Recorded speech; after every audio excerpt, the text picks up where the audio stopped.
ശബരിമല തീർത്ഥാടകർ സഞ്ചരിച്ച ബസ് തോട്ടിലേക്ക് മറിഞ്ഞ് വൻ അപകടം.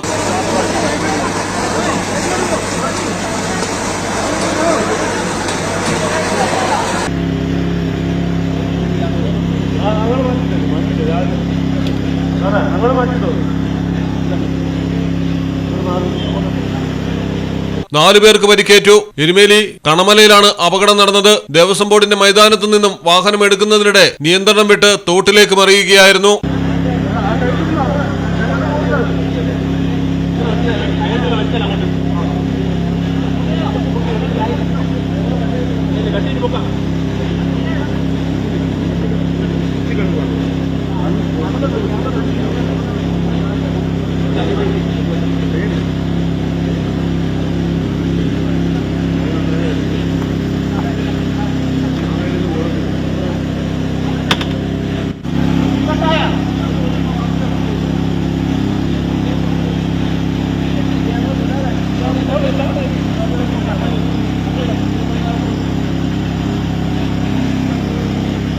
പരിക്കേറ്റവരെ കോട്ടയം മെഡിക്കൽ കോളേജിൽ പ്രവേശിപ്പിച്ചിരിക്കുകയാണ്. 12 പേരായിരുന്നു വാഹനത്തിലുണ്ടായിരുന്നത്.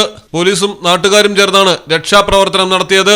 മലയാളം ടെലിവിഷൻ, പത്തനംതിട്ട. IELTS ഇല്ലാതെ UK-ൽ പഠനം. കൂടാതെ UK മാത്രമല്ല, കാനഡ, ഓസ്ട്രേലിയ, US എവിടെയും പഠിക്കാം. Free visa assistance, easy application process, no service charge. Apply now. Mark International 9363575984.